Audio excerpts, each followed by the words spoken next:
ಶ್ರೀ ಪರಾಭವನಾಮ ಸಂವತ್ಸರ ಉತ್ತರಾಯಣ ವಸಂತ ಋತು ವೈಶಾಖ ಮಾಸ ಶುಕ್ಲ ಪಕ್ಷವಾಗಿದೆ. ಈ ದಿವಸ ಗುರುವಾರವಾಗಿರತಕ್ಕಂಥದ್ದು, ಸಪ್ತಮಿ ತಿಥಿ, ಪುನರ್ವಸು ನಕ್ಷತ್ರ. ಈ ದಿವಸ ಭಗೀರಥ ಜಯಂತಿ, ಗಂಗೋತ್ಪತ್ತಿ ಅಂತಲೂ ಕರೀತಾರೆ ಇದನ್ನು. ಗಂಗೆ ನಮ್ಮ ಭೂಮಿಗೆ ಬಂದ ದಿವಸ.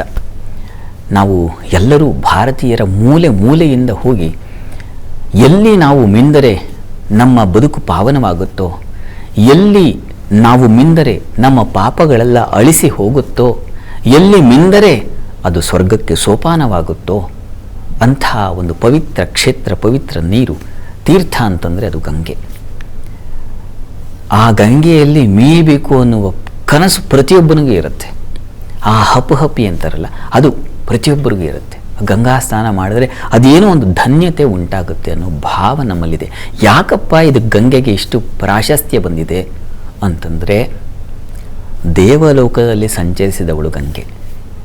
ಶಿವನ ಮುಡಿಯೇರಿ ಅಲ್ಲಿ ತನ್ನ ಅರಮನೆಯನ್ನಾಗಿ ಆ ಮುಡಿಯನ್ನೇ ವಾಸಸ್ಥಾನವನ್ನಾಗಿ ಮಾಡಿಕೊಂಡವಳು ಗಂಗೆ. ಹಾಗಾಗಿ ಶಿವನ ಮುಡಿಯಿಂದ, ಶಿವನ ಸ್ಪರ್ಶದಿಂದ ಅವಳು ಪರಮ ಪವಿತ್ರಳಾಗ್ಬಿಟ್ಟಿದ್ದಾಳೆ. ಹೀಗಾಗಿ ಗಂಗೆ ಪಾವನೆ ಅಂತ ಅನ್ನಿಸ್ಕೊಂಡಿದ್ದಾಳೆ. ಅಂಥ ದೇವಗಂಗೆ ಭೂಮಿಗೆ ಬಂದಿದ್ದು ಹೇಗೆ? ಅದಕ್ಕೆ ನಾವು ರಾಮಾಯಣಕ್ಕೆ ಹೋಗಬೇಕು. ರಾಮಾಯಣದ ಬಾಲಕಾಂಡದಲ್ಲಿ ವಿಶ್ವಾಮಿತ್ರ ಮಹರ್ಷಿಗಳು ಶ್ರೀರಾಮಚಂದ್ರನಿಗೆ ಗಂಗೆಯ ಕಥೆಯನ್ನು ಹೇಳ್ತಾರೆ. ವಿಶ್ವಾಮಿತ್ರರು ಆ ತಾಟಕೆಯನ್ನು ವಧೆ ಮಾಡಲಿಕ್ಕಾಗಿ ಶ್ರೀರಾಮಚಂದ್ರ ಲಕ್ಷ್ಮಣನನ್ನು ಕರ್ಕೊಂಡು ಬಂದಿದ್ದಾರೆ. ಆ ಸಂದರ್ಭದಲ್ಲಿ ಆ ಕಾಡಿನಲ್ಲಿ ಸಾಗಿ ಹೋಗುವಾಗ ಆ ಗಂಗೆಯನ್ನು ನೋಡಿ ಇದರ ವಿಶೇಷತೆ ಏನು ಅಂತ ರಾಮರು ಪ್ರಶ್ನೆ ಮಾಡ್ತಾರೆ. ಆಗ ವಿಶ್ವಾಮಿತ್ರರು, ಇದಕ್ಕೆ ಬಹಳ ಹಿನ್ನೆಲೆ, ದೊಡ್ಡ ಹಿನ್ನೆಲೆ ಇದೆಯಪ್ಪ.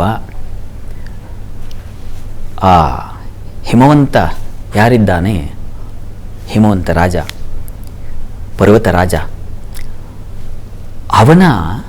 ಅವನಿಗೆ 2 ಮಕ್ಕಳು. ಒಬ್ಬಳು ಜ್ಯೇಷ್ಠಳು, ಶ್ರೇಷ್ಠಳು, ದೊಡ್ಡವಳು, ಹಿರಿಯಳು, ಅವಳೇ ಗಂಗೆ. 2ನೇವಳು ಉಮೆ, ಶಿವನ ಮತ್ತೊಬ್ಬ ಹೆಂಡತಿ ಪಾರ್ವತಿ ಏನೋ ತಪಸ್ಸನ್ನು ಮಾಡಿ ಶಿವನನ್ನು ಒರೆಸಿಕೊಂಡ್ಬಿಟ್ಲು. ಗಂಗೆ ವಸ್ತುತಃ ದೇವತೆಗಳೆಲ್ಲ ಪ್ರಾರ್ಥನೆ ಮಾಡಿ ಹಿಮವಂತನಲ್ಲಿ, ದೇವಲೋಕದಲ್ಲಿ ಎಲ್ಲೂ ನಮಗೆ ನೀರಿಲ್ಲ, ಈ ಕಾರಣದಿಂದಾಗಿ ಆಶ್ರಯ ಬೇಕು, ನಮಗೆ ಗಂಗೆಯ ಆಶ್ರಯ ಬೇಕಾಗಿದೆ, ಹೀಗಾಗಿ ಕಳಿಸಿಕೊಡಪ್ಪ ಅಂತ ಹೇಳಿ ಪ್ರಾರ್ಥನೆ ಮಾಡಿ ಗಂಗೆಯನ್ನು ದೇವಲೋಕಕ್ಕೆ ಕರ್ಕೊಂಡು ಹೋಗ್ತಾರೆ. ಅಲ್ಲಿ ಗಂಗೆ ಸಂಚರಿಸ್ತಾ ಇರ್ತಾಳೆ. ಇಂತಹ ಗಂಗೆ ಅಲ್ಲಿ ದೇವತೆಗಳಿಗೆ ಒಂದು ವರದಾನವಾಗಿ ಹರಿತಾ ಇರ್ತಾಳೆ, ನೀರಾಗಿ. ಇತ್ತ ಭೂಮಂಡಲದಲ್ಲಿ ಒಂದು ಘಟನೆ ನಡೆಯುತ್ತೆ.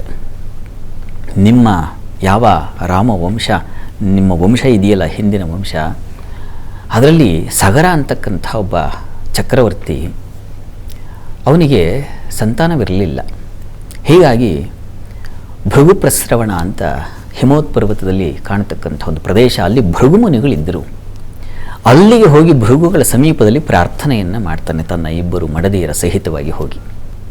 ಒಬ್ಬರಿಗೆ ನಾನು 60,000 ಜನರನ್ನು ಮಕ್ಕಳಾಗಿ ಕರುಣಿಸ್ತೀನಿ, ಇನ್ನೊಬ್ಬರಿಗೆ ಒಬ್ಬನನ್ನು ಕರುಣಿಸ್ತೀನಿ, ಯಾರಿಗೆ ಯಾವುದು ಬೇಕೋ ಆಯ್ಕೆ ಮಾಡಿಕೊಳ್ಳಿ ಅಂತ ಭೃಗುಮುನಿಗಳು ಹೇಳ್ತಾರೆ.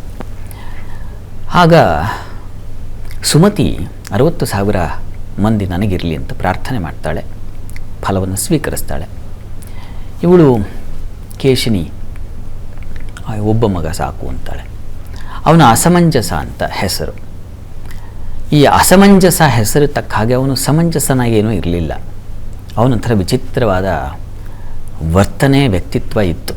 ಯಾರನ್ನಾರು ಕಂಡ್ರೆ, ಪುಟ್ ಮಕ್ಕಳನ್ನ ಕಂಡ್ರೆ ತೊಗೊಂಡು ಹೋಗಿ ಬಾವಿಗೆ ಹಾಕ್ಬಿಡ್ತಕ್ಕಂಥದ್ದು, ಇನ್ನೊಬ್ಬರನ್ನ ರೋಧಿಸ್ತಕ್ಕಂಥದ್ದು, ಅಸಮಂಜಸನಾಗೇ ಇದ್ದ. ಅದು ಯಾಕೆ ಅಂಥ ವರವನ್ನು ಅವರು ದಯಪಾಲಿಸಿದ್ರೋ ಇವಳು ಪಡೆದಳೋ ಗೊತ್ತಿಲ್ಲ. ಆದರೆ ಅಸಮಂಜಸನಿಗೆ ಮುಂದೆ ಬೆಳೀತಾ ಅವನಿಗೊಬ್ಬ ಮಗ ಹುಟ್ಟಿದ. ಅವನು ಸಮಂಜಸ ಅಂತ,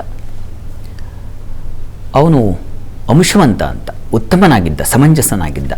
ಅವನ ಹೆಸರು ಅಂಶುಮಂತ ಅಂತ.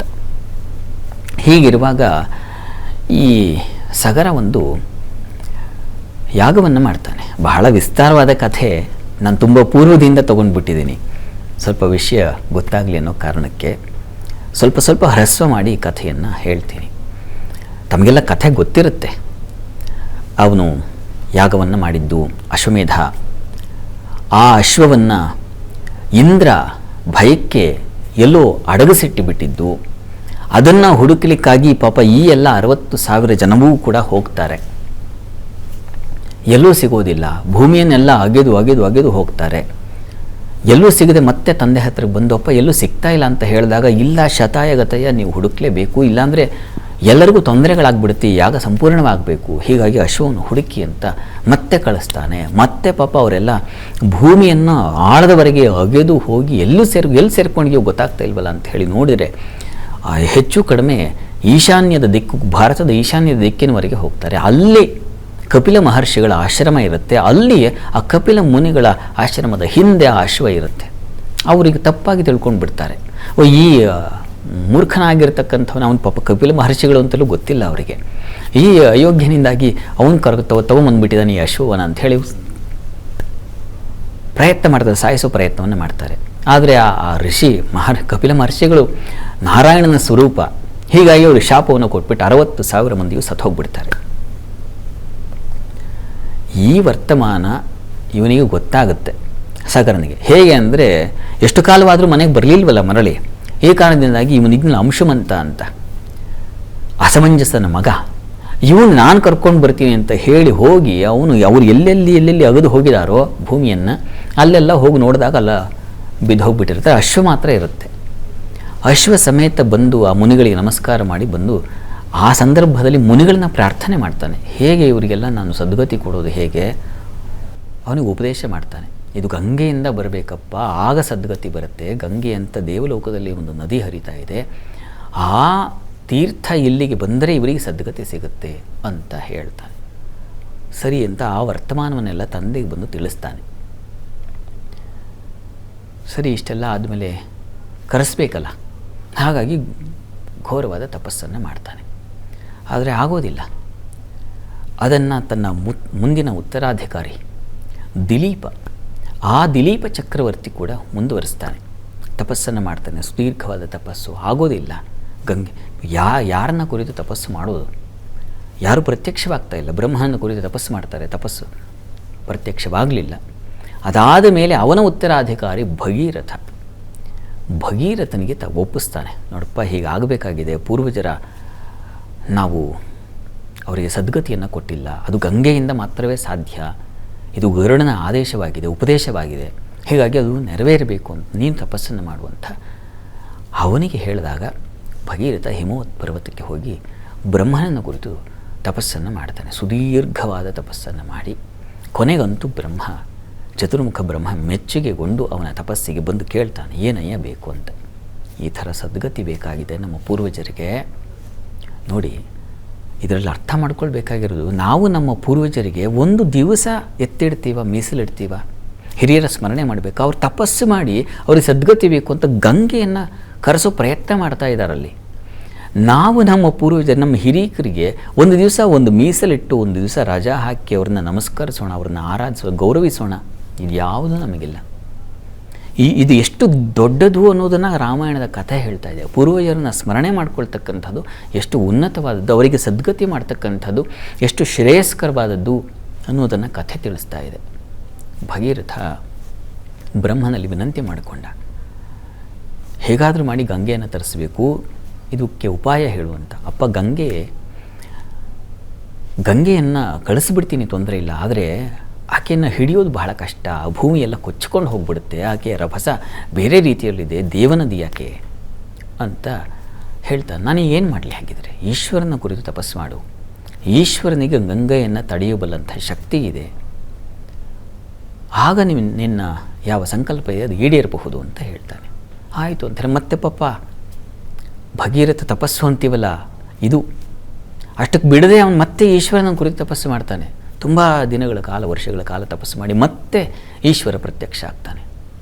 ಆಗ ಕೇಳ್ಕೊಳ್ತಾನೆ, ಗಂಗೆ ಹೀಗೆ ಬರಬೇಕಾಗಿದೆ, ಈ ಕಾರಣದಿಂದಾಗಿ ನಿನ್ನ ಸಹಕಾರ ಬೇಕು ಅಂತ. ಆಯಿತು, ತಲೆ ಕೆಡಿಸ್ಕೊಬೇಡ, ನಾನು ನಿನಗೆ ಸಹಕರಿಸ್ತೀನಿ, ಯೋಚನೆ ಮಾಡಬೇಡ, ಅಸ್ತು ಅಂತ ಹೇಳ್ತಾನೆ. ಶಿವ ಆಕೆಯ ಅಹಂಕಾರವನ್ನು ಮುರಿಲಿಕ್ಕಾಗಿ ತನ್ನ ಜಟಾಜೂಟವನ್ನು ಪಾಶಗಳನ್ನು ಕೇಶಪಾಶವನ್ನು ವಿಸ್ತರಿಸಿ ಗಂಗೆ ಹರಿದು ಬರುವಾಗ ಸಂಪೂರ್ಣ ಗಂಗೆಯನ್ನು ದಿಗ್ಬಂಧನ ಮಾಡಿ ತಗೊಂಡು ಹೋಗ್ಬಿಡ್ತಾನೆ. ಇದು ಮತ್ತೆ ಪಾಪ ಭಗೀರಥನಿಗೆ ತೊಂದರೆಯಾಗುತ್ತೆ. ಗಂಗೆ ಬರಲಿಲ್ಲ, ಶಿವ ಹೋಗ್ಬಿಟ್ಟ. ಮುಡಿಯಲ್ಲಿ ಅವಳನ್ನು ಬಂಧಿಸಿ ಮತ್ತೆ ಶಿವನನ್ನು ಪ್ರಾರ್ಥನೆ ಮಾಡ್ತಾನೆ. ಅಪ್ಪ, ನಾನು ಕೇಳಿದ್ದು ನೀನನ್ನು ಅವಳನ್ನ ಹರಿದು ಸಹಕರಿಸು ಅಂತ ನೀನು ತೊಗೊಂಡು ಹೋಗ್ಬಿಟ್ರೆ ಕಥೆ ಏನು ನಮ್ಮದು ಅಂತ. ಆಯಿತು ಅಂತ ಹೇಳಿ ಅವನ ಒಂದು ಎಳೆಯ ಕೂದಲನ್ನು ಹೀಗೆ ತೆಗೆದು ಕೆಡುತ್ತಾನೆ. ಆ ಒಂದು ಬಿಂದು, ಅದನ್ನೇ ಈ ದಿವಸ ನಾವಲ್ಲಿ ಕಾಣೋದು. ಆ ಬಿಂದು ಸರೋವರ ಅಂತಿದೆಯಲ್ಲ, ಆ ಹಿಮಾಲಯದ ತುದಿಯಲ್ಲಿ, ಅದನ್ನು ಗಂಗೋತ್ಪತ್ತಿ ಸ್ಥಳ ಅಂತ, ಗಂಗೋತ್ರಿ ಅಂತಲೂ ಕರೀತಾರೆ. ಈಗ ಅಲ್ಲಿ ಒಂದು ಕೇಶ ಅವನ ಒಂದು ಕೂದಲು ಹೀಗೆ ತೆಗೆದು ಬಿಟ್ಟು ಅಲ್ಲಿಂದ ನೀರು ಹರಿದು ಬಂತು. ಆ ಒಂದು ಹರಿವೇ 7 ಭಾಗಗಳಾಗಿ ಹರಿತಾ ಇದೆ ಭೂಮಿಯಲ್ಲಿ.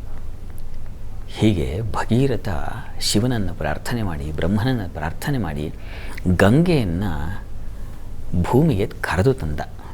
ಅಲ್ಲಿಂದ ಅವನು ಕರ್ಕೊಂಡು ಬರಬೇಕಲ್ಲ ಈ ಕಡೆಗೆ, ಈ ಭಾಗದಲ್ಲಿ ಅಲಕನಂದ ಅಂತ ಆಕೆ ಹೆಸರು. ಆಕೆ ಹರಿದು ಬರ್ತಾ ಇದ್ದಾಳೆ. ಬರುವಾಗ ಜಹ್ನವಿ ಮಹರ್ಷಿಯ ಆಶ್ರಮವನ್ನು ಅವಳು ಬಳಸಿದ್ಲು. ಆಶ್ರಮ ಕೊಚ್ಕೊಂಡು ಹೋಗ್ತಾ ಇದೆ. ಜಹ್ನವಿ ಮಹರ್ಷಿಗಳು ತಪಸ್ಸು ಮಾಡ್ತಾ ಇದ್ದಾರೆ. ಕೋಪ ಬಂದುಬಿಡ್ತು. ಇನ್ನು ನಾನು ಕೇಳದೆ ಹೇಗಂದ್ರೆ ಹಾಗೆ ವರ್ತಿಸಬಹುದಾ ನೀನು ಅಂತ ಆ ಪೋಷಣ ತೊಗೊಂಡ್ಬಿಟ್ರು. ಗಂಗೆ ಮತ್ತೆ ಮಾಯವಾಗಿಬಿಟ್ಲು. ಇಡೀ ಗಂಗೆಯನ್ನು ಕುಡಿದುಬಿಟ್ರು ಅವರು ಋಷಿಗಳು. ಮತ್ತೆ ಭಗೀರಥ ಪಾಪ ಕೈ ಮುಗಿದು ಪ್ರಾರ್ಥನೆ ಮಾಡ್ದ. ಮತ್ತೆ ತಪಸ್ಸು. ಜಹ್ನವಿನಲ್ಲಿ ಪ್ರಾರ್ಥನೆ ಮಾಡಿ, ಮಹರ್ಷಿಗಳೇ, ನಾನು ಸತ್ಕಾರ್ಯಕ್ಕೆ ತಗೊಂಡು ಹೋಗ್ತಾ ಇದ್ದೀನಿ, ದಯಮಾಡಿ ಸಹಾಯ ಮಾಡಿ ಅಂತ. ಅವರು ತಮ್ಮ ಕರ್ಣಗಳಿಂದ ಗಂಗೆಯನ್ನು ಕಳಿಸಿದರು. ಹಾಗಾಗಿ ಜಾಹ್ನವಿ ಅಂತ ಆಕೆಗೆ ಹೆಸರು. ಗಂಗೆಗೆ ಇನ್ನೊಂದು ಹೆಸರು ಜಾಹ್ನವಿ. ಹಲವು ಹೆಸರುಗಳಿದ್ದಾವೆ. ಜಹ್ನವಿ ಮಹರ್ಷಿಗಳಿಂದ ಬಂದಿದ್ದರಿಂದ ಜಾಹ್ನವಿ ಅಂತಲೂ ಕರೀತಾರೆ ಆಕೆಯನ್ನು. ಹೀಗೆ ಆಕೆ ಹರಿದು ಬಂದು ನಂತರ ಸದ್ಗತಿ ಉಂಟಾಯಿತು. ಈ ಕಾರಣದಿಂದಾಗಿ ನಾವೆಲ್ಲ ಈ ದಿವಸ ಅಲ್ಲಿಗೆ ಹೋಗಿ ಯಾಕೆ ಪರಿತಪಿಸ್ತೀವಿ? ಗಂಗೆ ಅಂದರೆ ದೇವಲೋಕದಿಂದ, ಶಿವನ ಮುಡಿಯಿಂದ ಇಳಿದು ಬಂದಂತಹ ಮಹಾಪಾವನೆ ಆಕೆ. ಹೀಗಾಗಿ ಅವಳ ಒಂದು ಹನಿ ಸೋಕಿದರು, ಆ ಒಂದು ಹನಿ ನಮ್ಮ ದೇಹವನ್ನು ಸೇರಿದರೂ ನಾವು ಪುನೀತರಾಗ್ಬಿಡ್ತೀವಿ, ಪಾಪಗಳೆಲ್ಲ ಅಳಿದು ಹೋಗುತ್ತೆ. ಸದ್ಗತಿ ಕೊಟ್ಟಂಥವಳು. ಹೀಗಾಗಿ ಗಂಗಾ ಸ್ಥಳದಲ್ಲಿ ಯಾಕೆ ಈ ಹೊತ್ತಿಗೂ ಅಲ್ಲೆಲ್ಲ ಹೋಗಿ ಶ್ರಾದ್ದಾದಿಗಳನ್ನು ಮಾಡ್ತಾರೆ ನಮ್ಮವರು ಅಂದರೆ, ಆ ನೀರಿನಿಂದ ಕೊಟ್ಟ ತರ್ಪಣ ಯಾವುದಿದೆ ಅದು ಅವರನ್ನು ಸ್ವರ್ಗಕ್ಕೆ ಕಳಿಸಿಬಿಡುತ್ತೆ, ದೇವಲೋಕಕ್ಕೆ ಕಳಿಸಿಬಿಡುತ್ತೆ, ಶಿವನ ಕ್ಷೇತ್ರವನ್ನು ಸೇರಿಬಿಡ್ತಾರವರು ಅನ್ನುವ ಒಂದು ವಿಶ್ವಾಸ, ಬಲವಾದ ನಂಬಿಕೆ ನಮ್ಮಲ್ಲಿ ಇರುವುದರಿಂದ ನಾವು ಗಂಗೆಯನ್ನು ಪ್ರಾರ್ಥಿಸ್ತೀವಿ, ಪೂಜಿಸ್ತೀವಿ. ಗಂಗೆ ಅಂದರೆ ನಮ್ಮ ಪಾಲಿಗೆ ಅದು ಪವಿತ್ರತಮವಾದ ತೀರ್ಥ ಆಗಿ ಉಳಿದಿದೆ. ಇಂಥ ಗಂಗೆಯನ್ನು ನಾವು ಈ ದಿವಸ ಕಾಶಿಗೋ ಎಲ್ಲೆಲ್ಲಿ ಹರಿತಾಳು ಆಕೆ, ಅಲ್ಲೆಲ್ಲ ಹೋಗಿ ನೋಡ್ತಕ್ಕಂಥದ್ದು, ಆಕೆಯನ್ನು ನಮಸ್ಕರಿಸ್ತಕ್ಕಂಥದ್ದು, ಇದು ಧನ್ಯತೆ ಅಂತ ಭಾವಿಸ್ತಕ್ಕಂಥದ್ದು ಈ ಕಾರಣಕ್ಕಾಗಿ. ಪರಶಿವನಿಂದ ಬಂದವಳು ಆ ಕಾರಣಕ್ಕಾಗಿ. ಈ ದಿವಸ ನಾವು ಗಂಗೆಯನ್ನು ಕಾಣ್ತಾ ಇದ್ದೀವಿ ಅಂತಂದರೆ ಅದು ಭಗೀರಥನಿಂದ ಅಷ್ಟೆಲ್ಲ ಕಸರತ್ತನ್ನು ಮಾಡಿದ. ಹೀಗಾಗಿ ನಾವು ಯಾವುದಾದ್ರೂ ಕಠಿಣ ಕಾರ್ಯವನ್ನು ನೆರವೇರಿಸ್ಕೊಂಡು ಅದನ್ನು ಸಾಧಿಸ್ತೀವಿ ಅಂತಂದರೆ ಅದಕ್ಕೆ ಭಗೀರಥ ತಪಸ್ಸು ಅಂತಲೂ ಕರಿತೀವಿ. ಕಾರಣ ಅವನು ಪಟ್ಟ ಶ್ರಮ. ಹೀಗಾಗಿ ನಾವು ಈ ದಿವಸ ಭಗೀರಥ ಜಯಂತಿ ದಿವಸ ಆ ಭಗೀರಥ ಮಹರ್ಷಿಗೆ ನಮಸ್ಕಾರವನ್ನು ಹೇಳಬೇಕು. ಸಾಧ್ಯವಾದರೆ ಆ ಬಾಲಕಾಂಡದಲ್ಲಿ ಆ ಗಂಗಾವತರಣ, ಗಂಗೋತ್ಪತ್ತಿ ಅಂತಲೇ ಒಂದು ಭಾಗ ಇದೆ. ಅದನ್ನು ಓದಿ ಮತ್ತಷ್ಟು ಪುಣ್ಯ ಬರುತ್ತೆ. ನಾನು ಸ್ವಲ್ಪ ಹೇಳಿದ್ದೀನಿ, ಅಲ್ಲಿ ಇನ್ನೂ ವಿಸ್ತಾರವಾಗಿದೆ. ಇಂತಹ ಕಥೆಗಳನ್ನು ಕೇಳುವುದರಿಂದ ನಮ್ಮ ಸೌಭಾಗ್ಯ ಹೆಚ್ಚುತ್ತೆ ಮತ್ತು ಪುಣ್ಯ ಫಲ ನಮಗೆ ಸಂದಾಯವಾಗುತ್ತೆ. ಈ ದಿನ ಸಂಪನ್ನವಾಗುತ್ತೆ. ಒಳ್ಳೆಯದಾಗಲಿ.